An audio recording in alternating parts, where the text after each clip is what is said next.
जो शास्त्रों में छिपे हैं और जो बहुत कम लोग जानते हैं। मैं आपको दिखाऊंगा कौन सा मंत्र इस दिन एक बार बोल देने से बीमारियां दूर हो सकती हैं, कौन सी चीजें भूलकर भी नहीं खानी चाहिए, और रात को सोने से पहले किया गया एक छोटा सा काम जो आपके भाग्य को बदल सकता है। इस बार निर्जला एकादशी का व्रत 6 जून शुक्रवार को प्रदोष काल के समय पड़ेगा। शुभ मुहूर्त सुबह 9 बजे से लेकर शाम 9 बजे तक रहेगा। इस व्रत में एक बूंद जल भी ग्रहण नहीं किया जाता, लेकिन क्या आप जानते हैं कि घर में तुलसी का ये छोटा सा काम व्रत की सफलता को कई गुना बढ़ा सकता है। निर्जला एकादशी, जिसे भीमसेनी एकादशी भी कहा जाता है, वो दिन है जब स्वयं महाबली भीम ने भी बिना जल के व्रत रखा था। और आज भी जो भक्त सच्चे मन से इस दिन व्रत करता है उसके पाप कट जाते हैं और जीवन में विष्णु कृपा की धारा बहने लगती है। इस वीडियो में मैं आपको बताऊंगा कौन सा एक मंत्र है जिसे सिर्फ 11 बार बोलने से मनोकामना पूरी हो सकती है, कौन सी वस्तुएं इस दिन भूलकर भी ग्रहण नहीं करनी चाहिए, और रात को सोते समय किया गया एक छोटा सा काम जो आपके सौभाग्य के द्वार खोल सकता है। आप ये वीडियो अंत तक जरूर देखिए, क्योंकि इसमें छुपा है वो ज्ञान जो शास्त्रों में लिखा गया है लेकिन आमतौर पर बताया नहीं जाता। इस बार की निर्जला एकादशी का शुभ योग है शुक्रवार, जो माँ लक्ष्मी का प्रिय दिन होता है। और जब विष्णु जी और लक्ष्मी जी दोनों की कृपा एक साथ मिलती है तब जीवन से दरिद्रता, कष्ट और रोग दूर होते हैं। इस दिन सूर्योदय से पहले उठकर स्नान करें, तुलसी के सामने दीपक जलाएं और व्रत का संकल्प लें। अगर आप व्रत नहीं भी कर पा रहे तो भी इस वीडियो में बताए गए 3 उपाय जरूर करें, क्योंकि पुण्य पाने के लिए मन की श्रद्धा ही सबसे बड़ा साधन होती है। और आज की हमारे इस वीडियो का सबसे बड़ा उपाय जो कि 11 चावल के दाने का है, और ये जो उपाय है ये कुछ नई विधि से, तो आपको यदि हम 11 चावल के दाने वाले उपाय को अच्छे से समझाने का प्रयास करेंगे तो आपको वीडियो को अंतिम तक जरूर देखना है, क्योंकि निर्जला एकादशी कोई सी भी साधारण एकादशी नहीं है, यह 100 एकादशी में से एक एकादशी है। और इस दिन यह 11 चावल के दाने वाला उपाय सबसे विशेष है। तो इस उपाय में आपको सावधानी बार रखती है, तो आपको अच्छे समझाएंगे। आप बीच में से वीडियो छोड़कर ना, और हम अंतिम में आपको वे सारी प्रमुख बातें बताएंगे कि आपको किस चीज का ग्रहण करना चाहिए, कौन सा मंत्र है जिसे सोते समय कल आपको बोलना है, और आपको किस प्रकार उपाय विधि करना है। तो चलिए अब उपाय की ओर चलते हैं, लेकिन उससे पहले सबसे बड़ी और एक प्रमुख बात देखिए, हम राशि से जुड़ा भाग्य भी बताते हैं और भाग्य में चल रही परेशानियों को भी बताते हैं। यदि आपको ऐसा लग रहा है कि आपकी राशि में दोष चल रहे हैं या आप पर चल रहे हैं, तो आप आपका नाम और आपकी राशि कमेंट बॉक्स में डाल सकते हैं। हम आपको बताएंगे कि आपकी राशि में कौन से दोष चल रहे हैं और आपको किस उपाय को करना चाहिए, या फिर कोई अन्य समस्या भी आप बता सकते हैं, हम उसे समस्या का भी हल निकालेंगे। तो चलिए उपाय की ओर चलते हैं। तो देखिए, आप लोगों को सुबह के समय करना है कि शाम के समय करना है, तो देखो इस वाले उपाय को आप लोग सुबह के समय भी कर सकते हो और शाम के समय प्रदोष काल में भी कर सकते हो। अब अगर आप पूछो कि भाई सबसे उत्तम समय कौन सा रहेगा इस 11 चावल के दाने वाले उपाय को करने का, तो हम आपसे बस यही कहेंगे कि इस उपाय को आप सुबह के समय करेंगे तो ज्यादा बेहतर होगा।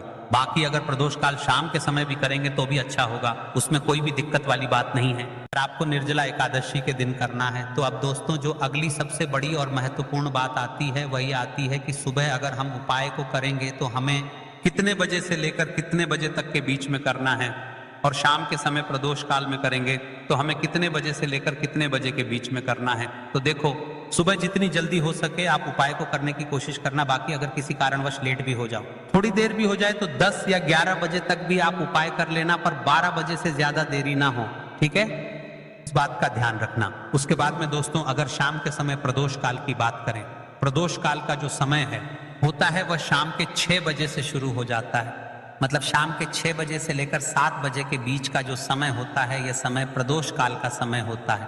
पर अभी जो मौसम चल रहा है इस मौसम में जो है शाम बहुत देरी से होती है, तो आप इस उपाय को 7 या 8 बजे के बीच में भी कर सकते हो। मतलब शाम के 6 बजे से रात 8 बजे के बीच में आप कभी भी इस वाले उपाय को कर सकते हो, उसमें कोई भी दिक्कत वाली बात नहीं है। अब दोस्तों यहाँ पर इस उपाय को लेकर एक और सबसे बड़ी बात यह निकल कर आती है कि इस 11 चावल के दानों को हमें लेना कहाँ से होता है, और हमें इस उपाय को करने के साथ में क्या और कुछ भी सामग्री ऐसी होती है जो शिव जी के मंदिर लेकर जाने पर गिरती है।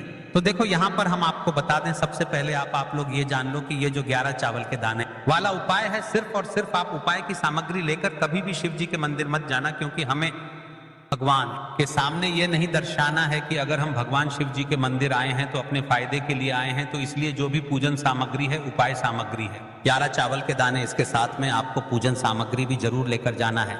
देखो, अगर सुबह के समय उपाय कर रहे हो तो सीधी सी बात है, एक लोटा जल तो आप लेकर जाओगे ही जाओगे, वही एक लोटा जल अगर मिट्टी का जल हो तो बहुत अच्छा रहेगा। मिट्टी का जल कैसे बनाया जाता है, इसके लिए हमने पहले से बहुत सारी वीडियोस बना दी है। आपके पास इस दिन एक आखिरी मौका रहेगा मिट्टी का जल शिव जी पर चढ़ाने का और उपाय को करने का, बहुत बड़ा आपको इस दिन फल मिलेगा। तो इसलिए इस दिन हो सके तो भाई मिट्टी का जल चढ़ाना, तो अपने साथ में कम से कम एक लोटा जल तो आपको लेकर जाना ही जाना है। अगर मिट्टी का जल नहीं है तो घर का जल भी आप इस्तेमाल कर सकते हो। इसके अलावा जो भी पूजन सामग्री है, देखो 11 चावल के दाने ये अलग आपके रहेंगे और जो आपकी पूजन सामग्री रहेगी वह अलग रहेगी। पूजन सामग्री में आप जो भी चीज लेकर आना चाहे वह लेकर जा सकते हैं, उसमें कोई भी दिक्कत वाली बात नहीं है। वहीं अगर हम बात करें शाम के समय की, तो शाम के समय शिव जी पर जल नहीं चढ़ता है, इसीलिए शाम के समय आप लोग एक दीपक तैयार कर लें जो कि गोलबत्ती का, आटे का, शुद्ध देसी गाय का घी का होगा, है ना। इस बात का आप लोगों को ध्यान रखना है और इस दीपक को आपको घर से जलाकर नहीं लेकर जाना है, भगवान शिव जी के मंदिर में जाकर ही जलाना है। इस बात का भी आप लोगों को ध्यान रखना है। अब दोस्तों, यहाँ पर हमें इस बात को समझना है कि ये 11 चावल के दाने हमें लेना कहाँ से है। क्या हमें दुकान से लेकर आना है या हमें अपने घर से लेना है या कहाँ से लेकर आना है और कौन से चावल लेना है, क्योंकि चावल भी बहुत प्रकार के होते हैं। तो देखो, इन सभी सवालों के जवाब आप लोग एक बात में सुन लो कि भाई ये जो उपाय है, इस उपाय में आपको ये नहीं देखना है कि भाई कौन से चावल है कौन से चावल नहीं है। बस जो भी चावल ले रहे हो वह चावल का दाना सबूत होना चाहिए, मतलब साबुत होना चाहिए, टूटा हुआ नहीं होना चाहिए, कटा पिटा नहीं होना चाहिए, ये बात ध्यान रखना है। बाकी आपका चावल बासमती हो या सादा चावल हो या कोई सा भी चावल हो, उसमें कोई भी दिक्कत वाली बात नहीं है। तो सीधी सी बात है कि आपके घर के रसोई घर में जहां पर आप भोजन बनाते हो, वहां पर जो भी चावल आपके उपस्थित हो, उन चावलों में से अपनी एक कटोरी भर लेना या एक मुट्ठी चावल अलग से निकाल कर रख लेना, क्योंकि हम 11 चावल ही यहाँ पर इस उपाय में लेने वाले हैं, तो हमें यह चावल के दाने गिनकर निकालने पड़ रहेंगे। इस बात का आप लोगों को ध्यान रखना है। तो अपने उस चावल की कटोरी में से या चावल में से 11 ऐसे चावल के दाने आप लोग निकाल लो जो कि टूटे हुए ना हो, कटे पिटे ना हो, जिनमें कोई दाग ना लगा हुआ हो, है ना। अच्छे साबुत चावल के दाने 11 नया लोग निकाल कर रख लो और इन्हें किसी भी एक कागज की पुड़िया में या किसी एक छोटी सी कटोरी में आप लोग रख लो, ताकि यह सुरक्षित रहे। आपके एक भी चावल का दाना इधर उधर ना हो और आपका उपाय भी पूरा अच्छे से हो जाए। तो भाई जैसे ही आपका उपाय की जो सामग्री है, 11 चावल के दाने, ये तैयार हो जाते हैं, बाद में आपको जो भी अपनी पूजन सामग्री है, अब आपको निर्जला एकादशी के दिन सुबह के समय कर रहे हो तो एक लोटा जल या पूजन सामग्री जो लेकर जाना चाहो उसकी भी तैयारी कर लेना, और शाम के समय जा रहे हो तो भाई अपना जो दीपक है उसे तैयार कर लेना, ठीक है। और उपाय को करते समय शुद्धता का विशेष रूप से ध्यान रखना, ठीक है। सुबह सुबह स्नान करने के बाद ही उपाय को करने की आप लोग तैयारी करना। उसके बाद अगर शाम के समय की बात करें तो शाम के समय स्नान करने की जरूरत नहीं है, पर शुद्धता का ध्यान रखना है। आपको स्नान तो नहीं करेंगे, आप हाथ मुंह धोकर भी इस वाले उपाय को शाम के समय प्रदोष काल में कर सकते हैं, इसमें कोई दिक्कत वाली बात नहीं है।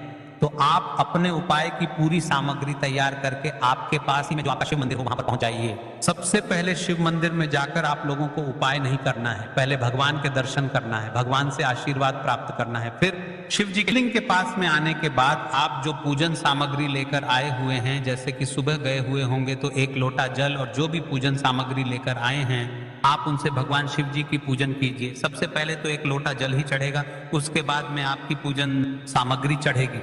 उसके बाद में अगर दोस्तों शाम के समय अगर आप इस उपाय को कर रहे हो तो अपने साथ में कम से कम एक जो दीपक है, गोल बाती का जो आप अपने साथ में लेकर गए हो, उस दीपक को मंदिर में जाकर अपनी माचिस से जलाना है और उस दीपक को शिवलिंग के पास में रखना है, ठीक है। इस दीपक को रखने के बाद ही आप लोगों को अपना यह वाला उपाय शुरू करना है और दीपक को ज्यादा पास में मत रखना। वैसे भी गर्मी पड़ रही है, भगवान शिव जी को आंच नहीं लगनी चाहिए, है ना।